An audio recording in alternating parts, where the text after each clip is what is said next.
Eu estava no meio de um churrasco de família quando minha irmã virou para os convidados, apontou para mim e disse que eu era ninguém. A palavra saiu com a leveza de quem estava acostumada a dizer isso fazia anos. As pessoas ao redor riram. Alguns com gosto, outros com aquele riso educado de quem não quer se comprometer, mas também não vai defender ninguém. Eu não me mexi. Não respondi. Continuei com meu copo na mão e o olhar quieto de sempre. E foi exatamente esse silêncio que minha irmã confundiu com derrota. Antes de eu contar o que realmente aconteceu, tira um momento para curtir e se inscrever no canal e dizer de onde você está assistindo nos comentários. Agora vamos começar. Meu nome é Ana Vitória Marcondes. Tenho 31 anos. E se você me visse naquele churrasco, provavelmente também não saberia quem eu sou. Isso é proposital. Moro num apartamento simples num condomínio de classe média em São Paulo, num bairro onde as pessoas me cumprimentam pelo nome e não pelo sobrenome. Ninguém ali sabe o que eu construí. E eu prefiro assim. O reconhecimento que eu precisava provar para alguém ficou para trás há muito tempo, junto com a adolescente que fui expulsa de casa aos 16 anos, 3 semanas depois que minha mãe morreu. Minha mãe morreu numa sexta-feira de agosto. Meu pai se casou de novo em menos de um ano. E com o novo casamento veio a Rafaela, minha meia-irmã, que desde o primeiro dia tratou aquela casa como território seu, e a mim como uma intrusa, que precisava entender o próprio lugar. Eu era a filha da primeira mulher, o lembrete inconveniente de uma vida que meu pai queria deixar para trás. Rafaela era o presente, eu era o passado. E dentro de casa, aquilo ficava claro em cada refeição, em cada decisão, em cada olhar trocado por cima da minha cabeça. Tentei por 2 anos. Fiquei quieta, não arranquei briga, não disputei atenção. Mas quietude para gente assim parece fraqueza. E fraqueza convida. A noite que acabou com tudo foi uma noite comum. A Rafaela disse que eu tinha estragado um vestido dela. Mentira. Mas meu pai não perguntou. Só apontou para a porta e disse para eu sumir. Fiquei esperando alguém falar que não era verdade. Ninguém falou. Então eu saí. Tinha 16 anos, uma mochila e nada mais. Os primeiros anos foram os mais duros da minha vida. Trabalhei em tudo que apareceu. Lavei louça, entreguei panfleto, fiz bico em feira. Morei em pensão, depois num quartinho fundos, depois num lugar melhor. Estudei de noite enquanto trabalhava de dia. Errei muitas vezes. Perdi dinheiro, perdi oportunidade, perdi tempo confiando em pessoas erradas. Mas cada erro foi uma aula que eu aprendi com atenção. E devagar, muito devagar, as coisas foram mudando de figura. Um negócio pequeno se tornou médio. Um médio se tornou grande. Grande se tornou algo que eu mesma às vezes precisava parar para acreditar que tinha construído. Mas eu nunca voltei. Nunca liguei para mostrar. Nunca mandei mensagem para provar. Não porque tivesse esquecido, porque eu tinha entendido uma coisa importante. A validação de quem te descartou não vale nada. O que eu construí não era resposta para eles. Era resposta para mim. Quando o convite do churrasco chegou, demorei 3 dias para decidir se ia. No final fui. Até hoje não sei explicar direito porquê. Talvez curiosidade. Talvez aquela vontade estranha de ver de perto o que ficou para trás e confirmar que não dói mais como antes. Coloquei uma roupa simples, peguei o carro e fui. A casa da Rafaela era bonita. Daquelas casas de condomínio fechado que tem grama aparada e carro novo na garagem. A festa estava animada. Churrasqueira acesa, cerveja gelada, criança correndo no gramado. Tinha umas 20, 25 pessoas. Família, amigos, vizinhos. Fiquei na periferia da conversa como sempre faço. Peguei um refrigerante, cumprimentei quem me cumprimentou, respondi quando perguntaram. Fazia 15 anos que eu não via a maioria daquelas pessoas, e a maior parte mal me reconheceu. A Rafaela me viu quando eu estava perto da churrasqueira. Ela veio na minha direção com o sorriso que eu conhecia desde os 16 anos. Aquele sorriso que não é alegria, é performance. Nossa, você apareceu, disse ela. Apareci, respondi. Ela olhou para minha roupa de cima a baixo com aquela pausa calculada de quem quer que você perceba o julgamento antes de ele virar palavra. Ainda morando por conta própria? Ainda. Ela virou para os outros e continuou em voz mais alta, daquele jeito que inclui a audiência sem parecer que está fazendo isso de propósito. Essa é minha irmã, disse para o grupo. A Ana Vitória. A gente não se vê faz tempo. Algumas pessoas sorriram na minha direção. Acenei. Ela sempre foi aquela que sumia, continuou a Rafaela com um riso leve. Nunca se estabilizou muito, faz umas coisinhas por conta. Coisinhas por conta. Eu segurei o copo e não disse nada. Ela continuou, cada palavra um pouco mais alta que a anterior, cada frase calibrada para a plateia que ela sentia prestando atenção. É difícil, né, Ana? A vida sozinha. Sem estrutura, sem família por perto. Eu olhei para ela. Vai bem, eu disse. Ela balançou a cabeça com aquele ar de quem está sendo tolerante com alguém que não está entendendo a própria situação. Ainda bem que você veio. Pelo menos hoje você tem um churrasco decente. Algumas pessoas riram. Não todas, mas algumas. E foi nesse momento que ela chegou mais perto. Abaixou a voz só um pouco, mais alto o suficiente para quem estava perto ouvir. Você nunca foi ninguém, Ana. E todo mundo aqui sabe disso. Ninguém. A palavra saiu fácil, sem esforço, com aquela familiaridade de quem diz uma coisa que acredita ser óbvia demais para precisar de argumento. Eu não pisquei, não respondi. Só a olhei. E foi esse silêncio que ela levou como vitória. Do outro lado do jardim, encostada na grade de madeira com um pratinho na mão, Dona Sônia estava olhando para aquela cena com uma expressão que eu não li na hora. Só percebi depois o que tinha naquele olhar. Não era pena. Era decisão. Eu conheço a Dona Sônia faz pouco mais de um ano. Ela mora no apartamento 2 andares acima do meu. A gente se encontra no elevador, troca bom dia, às vezes comenta o tempo ou a fila do mercado. Ela é uma senhora de uns 60 e poucos anos, cabelo curto grisalho, olhos espertos, daquele tipo de pessoa que ouve mais do que fala, e por isso sabe muito mais do que parece. Numa ou outra vez, ela tinha me visto saindo de manhã cedo com pasta e terno, visto o carro, visto as ligações que eu atendia às 6 da manhã andando pelo corredor. Uma tarde ela tinha perguntado o que eu fazia. Eu tinha respondido de forma vaga, mas ela tinha continuado olhando para mim de um jeito que me disse que ela sabia que a resposta era maior do que eu tinha entregue. O que eu não sabia era que 6 meses antes, sem contar para mim, ela tinha ido a uma palestra de liderança empresarial num centro de convenções no centro de São Paulo, e que a palestrante principal daquela tarde tinha sido eu. Dona Sônia ficou me olhando durante a palestra sem conseguir colocar onde tinha visto aquele rosto. Na saída, ela tinha perguntado para uma moça ao lado quem era aquela mulher. A moça tinha falado meu nome e o nome da empresa. Dona Sônia tinha ido embora pensativa, sem me contar nada, sem fazer nenhum comentário no elevador. Guardou aquilo como quem guarda uma informação que ainda não sabe quando vai usar. Naquele churrasco, ela ouviu a palavra ninguém saindo da boca da Rafaela. E alguma coisa dentro dela tomou uma decisão. Ela se aproximou de onde eu estava depois que o grupo se dispersou. Ficou ao meu lado por um momento em silêncio, olhando para o jardim.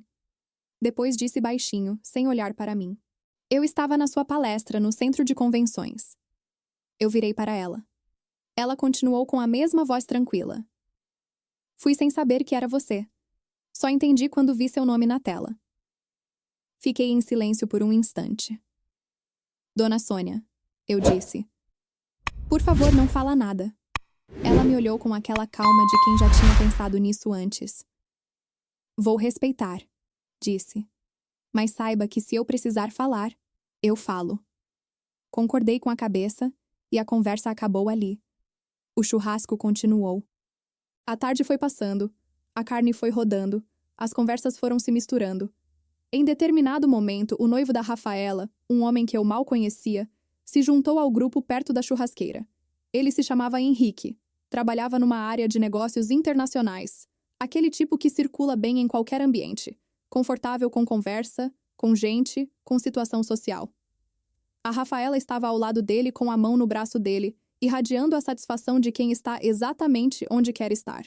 Num dado momento, ele estava contando para o grupo que a empresa dele estava fechando uma parceria grande. Uma operação que levou meses para se concretizar, que envolveu muita negociação, que ia mudar o posicionamento internacional deles. É com quem? Alguém perguntou. Ele disse o nome. Marcondes Global. Eu não me mexi. Não levantei a sobrancelha. Não mudei a expressão. Só continuei com o copo na mão olhando para o jardim. Dona Sônia, do outro lado da mesa, parou de comer. Ela me olhou. Eu olhei para ela, não disse nada. Henrique continuou, animado com o assunto. Ainda não fui pessoalmente à sede deles, mas a reunião final é semana que vem. Vou conhecer a fundadora. Alguém perguntou quem era. Ele pensou por um segundo, escolhendo as palavras. Mulher jovem, discreta, difícil de acessar pessoalmente, mas quando entra numa sala, a sala para. A Rafaela sorriu, sem prestar muita atenção na conversa, mais interessada no pratinho dela. Dona Sônia me olhou de novo. Dessa vez o olhar era diferente. Era uma pergunta. Eu olhei de volta para ela por um segundo longo. Depois fiz um gesto quase imperceptível com a cabeça. Pode. Ela colocou o pratinho na mesa com calma. Olhou para Henrique. Eu conheço essa mulher, disse ela com simplicidade. Ele a olhou com curiosidade educada. Conhece? Moro no mesmo prédio que ela. Pego o mesmo elevador todo dia. Henrique se inclinou levemente para a frente. Sério? Como ela se chama? Dona Sônia disse meu nome. O sobrenome demorou menos de 2 segundos para chegar no sistema de referências de Henrique. Eu vi o momento exato em que ele processou. Os olhos dele piscaram uma vez. Depois ele virou o rosto devagar na minha direção. Me olhou. Ficou em silêncio por um instante que pareceu muito mais longo do que foi. Então disse, com uma voz de quem ainda está confirmando enquanto fala. Você é a Ana Vitória Marcondes. Não era uma pergunta. Sou, respondi. O silêncio que tomou conta do churrasco naquele momento era diferente de todos os silêncios anteriores. Não era o silêncio depois do riso. Era o silêncio de quando alguma coisa muda de direção e todo mundo percebe ao mesmo tempo. Henrique ficou me olhando por mais um segundo. Então ele deu uma risada baixa e incrédula. Passou a mão no cabelo e balançou a cabeça. Minha equipe levou 3 meses para conseguir um horário com você, disse ele. Eu quase sorri. Falei. A agenda é difícil. A Rafaela tinha parado de comer. Estava olhando para mim com uma expressão que eu nunca tinha visto nela antes. Não era raiva. Não era o sorriso de performance. Era aquela expressão de quem está tentando reorganizar informações que não estão encaixando. Alguém perto da mesa abriu o celular. Digitou o nome. A tela virou para o lado. Uma mulher perto dela sussurrou algo no ouvido. A Rafaela ficou quieta. Henrique se virou para ela. O rosto dele tinha mudado. A cordialidade continuava, mas havia algo por baixo que não estava mais sendo administrado. Você a chamou de ninguém, disse ele. Não em voz alta, não agressivo.